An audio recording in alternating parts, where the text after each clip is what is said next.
Hi hello मी स्मिता, तुमचं स्वागत आहे माझ्या चॅनलमध्ये. तर आजची दिवसाची सुरुवात झालेली आहे. तर आता मी हा ब्लाऊज शिवून रेडी केलेला आहे. बघा कसा वाटतोय ते कमेंट करून सांगा. तर मी ब्लाऊज शिवून घेतलेला आहे. बघा फोटक्सचा ब्लाऊज आहे. आणि ब्लाऊज शिवून झाल्यावर माझ्या घरामध्ये पसारा बघा किती घाण गेले. माझे दोन्ही पोरं शाळेतून आलेले आहे आणि सगळीकडे पसारा बघा किती पसारा केलेला आहे सगळीकडे. म्हणजे एवढा आहे ना की बघायलाच नको. मी मशीनवर बसले की माझा घर असा कबाडखान्यासारखा होऊन जातो. आणि हे बघा कसे असं सगळ्याकडे पसारा करून कसे मस्त मजा करतायत. आणि मला ना जेवायचं होतं तर 3 वाजले होते तर मला काहीतरी खायचं होतं आणि सुकीच भाजी होती. तर कोबीची भाजी केलेली होती मी आणि भात होता. तर आता वेळेला काय करावं तर मी एक अंड्याचा पोळा केला आणि त्याच्यासोबत म्हणजे खाणार होते भात. तर तेवढ्या दोघं पोरांचे माझे भांडणं झालेले ते हो. आणि आरामात जेवू पण नाही देत. एवढं मस्ती करतात ना, खरंच खूप मस्ती करतात. ज्यांना पोर आहेत त्यांना कळेल की किती वैताग देतात ते. तर आता मी इथं अंड्याचा पोळा करून घेत आहे. आणि मी अंड्याचा पोळा करायला गॅसवर टाकला आणि तेवढ्यातच त्यांचे भांडणं चालू झालेले. तर माझा पोळा सगळा करपून गेला. मला काय करावं, आरामात खाऊ पण नाही देत. एवढी मस्ती करतात ना ते विचित्र. मग मी त्यांचे भांडणं सोडवायला जाते तर तेवढ्यापर्यंत इकडचा पोळा माझा करपून जातो. अशा प्रकारे असतात माझे 2 पोरं. मी मशीनवर बसले की माझ्या घरात एवढं घाण करतात ना पोरं, म्हणजे माझं लक्ष नसतं. मी काय एकच काम मशीनवरच असते. तर हे बघा इकडे त्यांचे भांडणं चालू आहेत. तर मी तिकडे अंड्याचा पोळा ठेवून आलेले, तर इकडे त्यांचे भांडणं चालू. तर इकडे त्यांचे भांडणं हे करेपर्यंत दोघं पण सारखे त्यांच्यात छोटे एवढा तो छोटा 5 वर्षाचा गॅप आहे दोघांमध्ये, पण दोघांचा अजिबात नाही आहेत. मग एवढा अंड्याचा पोळा माझा करपून गेला त्यांचे भांडणं हे करत करत. तर आता मी काय जेवून घेते थोडंसं. आता आहे तेच खाऊन घेते. आता काही करायचं कंटाळा आला मला काहीतरी. आता थोडंसं खावं तर मी आता जेवून घेते. आणि माझा छोटा पण येतो माझ्यासोबत जेवायला. मग त्याला पण खायचं असतं, मग त्याला पण भरवते आणि मी पण खाते. आणि मग बाकी आता सगळं घर आवरायला घेते. म्हणजे आवरेपर्यंत मला 6 वाजतात. सगळं घर आवरेल, झाडून पुसून काढायला, सगळी भांडी बिंडी किचन आवरायला. तर मी जेवून घेत आहे आता इथे. माझे ना जे माझ्या बाहेरचं बेड आहे हॉलमधलं ना, त्याच्या उशीचे कवर ना फाटले होते. तर मी बोललं आता ते ठेवलं ना की तसंच राहून जातं. तर मी बोललं चला आता एकदा शिलाई मारूनच घेते. तर आता मी उशांच्या कवरानं तर आता मी उशांना कवरला शिलाई मारून घेतली आहे. आता मला ना ते आता उशाचं कवर आता उशीला लावून घेते.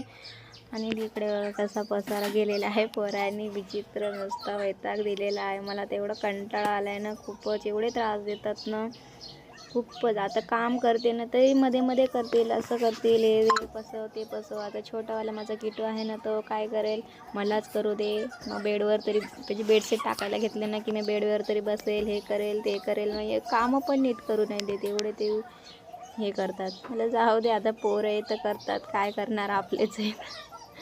तर मी काय नाही मी बोलते, रागात पण आणतात, थोडं त्रास देतात, पण जाऊ दे, त्यांचं वयच आहे. आता आपण पण लहान होतो तेव्हा असेच केलं असेल.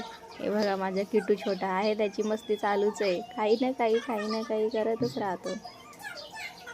आता मी उशांना कवर लावून घेत आहे.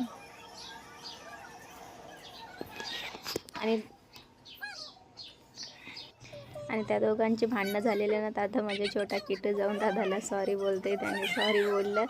आणि आता आले आणि मी इकडे आता बेडशीट आवरायला घेतली. आणि ती आधीवाली बेडशीट मी काढली. आता दुसरी बेडशीट टाकते. आणि हे याला आता ॲपल दिलं आहे खायला. तो ॲपल खातो आणि काय करतो, खाली फेकून देतो. खाली ना ते ओरडतात ना, त्याला किती वेळ सांगते बाबा खाली नको फेकूस, माझ्याकडे दे. तर थोडंसं खाईल आणि खाली फेकून देईल. खाली कसं आता सोसायटी असलं म्हणजे लोक ओरडतात ना, कचरा वगैरे खाली टाकू नका म्हणून. तर आता मी बेडशीटवर आवरलं आहे, म्हणजे बेड आवरून घेतलं आहे आणि उशा वगैरे ठेवलेत. आता हा कार्पेट आहे ना घडी करून ठेवते आणि आता स्वच्छ असं झाडू मारून घेते. घर स्वच्छ राहिलं की किती मन प्रसन्न राहतं. नाही तर मग ते घरात म्हणतात ना, घर स्वच्छ नसतं तर दारिद्र्य ते काय लागते ते तसंच झालं असं वाटते मला. एवढं पोरं त्रास, म्हणजे एवढं घाण करतात ना किती पण. शाळेत गेलं की बरं वाटतं, पटापटा कामं होतात, सगळं आवरतं. आणि घरी असलं म्हणजे की बघायलाच नको, सगळे घाण करून ठेवतात. किती जरी आवरलं तरी. आता मी बाहेर ना, मी ते पाणीचं असतं ना घंगाळ, ते मी पाणी भरून दरवाजात ठेवते. त्यातलं थोडं फुलं वगैरे आता सुकले होते, तर मला चला आता चेंज करून त्याला घासून घेते. दिवा वगैरे सगळं घेतले मी, आता घासून घेणार आहे.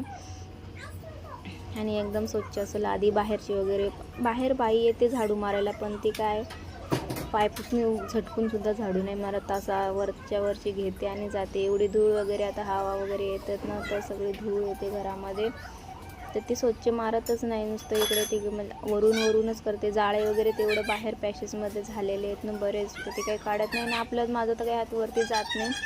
तिला सांगितलं बाई तू जाळे तरी काढत जा, आम्ही ते मारू खालचं झाडू, पण ती काही तेवढंच करते. बघा एवढ्याशा जागेमध्ये किती कचरा निघाला. त्यांच्यात चॉकलेटी खायचं, हे खाणं ते खाणं, ह्याचं चालू झालं. हे काढ ते काढ. मला आवरेपर्यंत इकडचं आवरेपर्यंत तिकडचा पसारा आणि तिकडचा आवरेपर्यंत इकडे पसारा, असं किती आवरायचं एकट्या माणसाने. 2 पोरं सांभाळणं म्हणजे मुश्किल आहे बाबा. तर आता इथे पण मी आवरते, तर इथं पण त्याने काहीतरी करतो.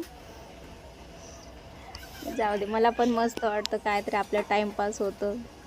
तर कारण बाहेर कुणाकडे लक्ष द्यायला नाही भेटत. आपलं घरातच टाईम निघून जातं पोरांमध्ये. तर आता मी झाडू वगैरे मारून स्वच्छ घेतला आहे. आता काय मी फरशी पुसून घेते. मी फरशीनं कधी मॉपनी पुसते, कधी हाताने पुसते, जसं जमेल तसं पुसून घेते. हाताने पुसल्यावर एकदम जरा स्वच्छ राहते आणि मॉपनी काही एवढी स्वच्छ नाही होत, तर मी मॉपनीच हाताने पुसून घेतली. आणि 1-2 दिवसात मॉपनी पुसते, 1-2 दिवस हाताने पुसते, जसं जमेल तसं. तर हा काय करायला डायनिंग टेबलवर बसला आणि वरून खाली सॉक्स फेकतोय आणि दे दे दे करतोय. त्याला एक फटका दिला तेव्हा तो रुसला, बाहेर बाल्कनीत जाऊन बसलाय आता. त्याचं वेगळंच काहीतरी खेळणं असतं. माणूस काय काम करतोय काय नाही हा त्याला नाही कळत. तर आता मी हाताने एकदम स्वच्छ अशी फरशी पुसून घेत आहे. आणि फिनेलचा एवढा छान वास येतो ना, मस्त एकदम स्वच्छ वाटतं आता. तर मी आता एकदम स्वच्छ अशी फरशी पुसून घेते. मग नंतर ना मला किचनमधलं पण आवरायचं आहे, भांडी वगैरे सगळं आवरायचं आहे, स्वच्छ करायचं आहे. मग आता 4 वाजता ना, म्हणजे 4:30ला म्हणजे मोठा ऋषभचा ना ट्युशन असतं, मग त्याला पण सोडायला जायचं असतं. मग आणि ट्युशनला सोडायला गेले ना, तिथे पण रस्त्याने नीट नाही चालणार, इकडे धाव तिकडे धाव, सोबत म्हणजे चालतच नाही ते. एक धावेल, हा ऋषभ धावला की छोटा किटू पण त्याच्या पाठी धावतो. म्हणजे असं नीट ते रस्त्याला पण नाही चालत. एवढा त्रास देतात ना रस्त्याला पण, तर कुठं दोघाला सोबत घेऊन जायचं म्हणजे डोक्याला ताप. त्यांनाच सांभाळावं, त्यांनाच बघावं लागतं. लोक पूर्वीच्या जमान्याचे एवढे पोरं कसे सांभाळत असतील काय माहिती. हे 2च सांभाळता नाके 9 येऊन गेलेत. तर आता मी फरशी वगैरे स्वच्छ धुवून घेतलेली आहे. आता मी कार्पेट ते टाकलेत. आता बघा किचनमध्ये किती पसारा आहे. ते आता किचनचं एकदम क्लीन करून घेते. भांडी वगैरे किचन ओटा पुसून घेते. आता शाळेतून आले, त्याला बोलले टिफिन आणून देत, त्याने टिफिन आणून दिला आहे. पालकने थोडीशी खराब झालेली पाणी लागले त्याला, मी थोडी बनवली आणि थोडीशी उरली होती तशी ठेवली. आणि बघा टिफिनमध्ये थोडंसं खाऊन आलं आणि थोडं असं वापस घेऊन आला आहे. काहीतरी घरी वापस यायला पाहिजे ना, पूर्ण फिनिश नाही करून आला. नाही तर येतो कधी फिनिश करून आता आवडीचा असला तर, नाही तर मग काय असाच घेऊन येतो, जसं मूड असेल तसा असतो. हा छोटा पण तसाच करतो. बघा मी आता स्वच्छ असं गॅस पुसून घेते ओल्या कपड्याने, भिंत वगैरे सगळी. आणि आला किचनमध्ये लगेच पाठोपाठ.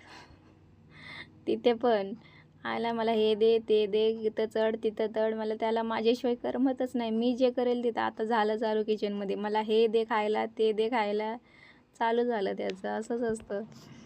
तिथं मी काम करणार की त्याला खायला देणार. तर माणसानं पटापटा काम आवरायचं असतं ना, तर त्याचं चालूच असतं मध्ये, मला हे दे मला ते दे, मला भांडी धुवू दे, घासू दे, वरती चढू दे, खिडकीत तरी जाईल, किचन ओट्यावर तरी चढेल. मागे माझी मांडणी ठेवायला मी बनवलेली आहे मार्बलची, त्याच्यावरती चढेल. हे बघा आला किचनवरती चढायला, तर तिथे काय गॅसचे बटन फिरवत होता आणि गॅस लावत होता. मला काय हे.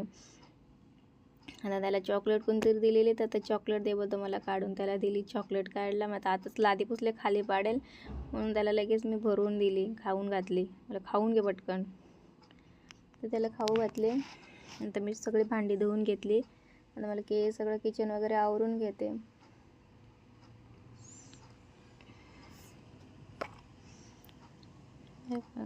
अशा प्रकारे सगळे भांडी घासून मी किचन वगैरे सगळं धुवून घेतलं, बेसिंग वगैरे घासून घेतलं, सगळं स्वच्छ करून घेतलं आहे. तर आता बघा संध्याकाळचे 6 वाजलेले आहे. बघा अंधार पडला आहे.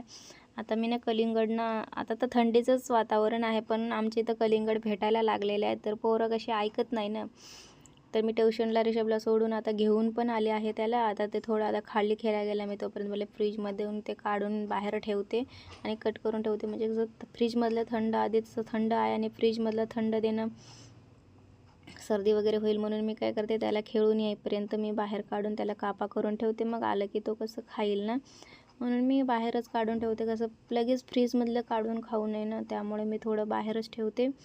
मग तो थंड म्हणजे थोडंसं नॉर्मल टेम्परेचरवर आलं ना, मग ते खातील ना खेळून आल्यावरती, म्हणून मी ठेवते. आणि ते मी आज काय मटण आणला होता, तर मटण उकडायला ठेवलं आहे आणि तोपर्यंत मी हे करते, चहा वगैरे होतं माझं. तर असं असतं माझं दिवसभराचं रुटीन. मशीनवर बसले की मला संध्याकाळी 6 वाजतात घरातले सगळे कामं आवरायला. आता मला 6 म्हटलं आणि 6 नंतर मग स्वयंपाक, खाणं पिणं, भांडी सगळं झोपून आवरायला 12 वाजतात. अजून सकाळी लवकर 5:30ला उठावं लागतं, कारण की पोराचा डब्बा असतं ना शाळेत. माझा रिषभ सकाळी 6:30ला जातो, मला 5:30ला उठावं लागतं. तर आता त्यांच्यासाठी कलिंगड कापून ठेवला आहे. त्यांना आता टुपटी असते ना, ती ठेवते त्याच्यावरती लावून, म्हणजे ते आले की लगेच ताट उचलून खाऊन गेले हातपाय धुवून. हे बघा, अशा प्रकारे मी आता हे करते. आणि आता काय चहा होईपर्यंत मी काय करते, कांदा वगैरे मसाले वाटणसाठी कापून घेते, लसूण वगैरे सोलून घेते. म्हणजे कसं पटकन कामं होतात ना. चहा उकळेपर्यंत उभा टाकण्यापेक्षा मला तेवढं तरी काम करून घ्यावं. तर मी काय करते, हातोहातच कांदा वगैरे कापते, लसूण सोलून घेते, म्हणजे ते कसं तेवढं होतं. आणि खोबरं कसं काय करते मी, जेव्हा गावाला जाते ना मे महिन्यामध्ये, तर तेव्हा मी 2-3 किलो खोबरा घेते, मस्त किसून घेते आणि त्याला ना सुकून कंटिन्यू 2-4 दिवस सुकवून घेते आणि किसते आणि नंतर सुकवते. आधी पण सुकवून घेते आणि त्याने काय होतं, मी आता मे महिन्यात 3 किलो खोबरा घेतला होता. आता कसं जानेवारी चालू आहे, तरी माझा खोबरा जशाचा तसा आहे, बुरशी नाही, काही नाही, जशाचं तसं आहे. तर तुम्ही पण करू शकता त्याला, पण त्याला काय जास्त ऊन द्यायला पाहिजे. 2-4 ऊन दिलं ना कंटिन्यू, तर मग काय नाही होत त्याला. मी तर असंच करते आणि ते बरं पण पडतं, कारण की ते खिसा, मग हे करा ते करा. आणि खिसलेलं असलं ना पटकन भाजलं जातं. कांदे वगैरे भाजलं ना की पटकन वरून टाकलं ना 1-2 मिनटात होऊन जातं. तर आता हे ब्रेड होते ना, तर मी त्यातले आता 2-3 ब्रेड खाते. किटूला पण 1-2 देते आणि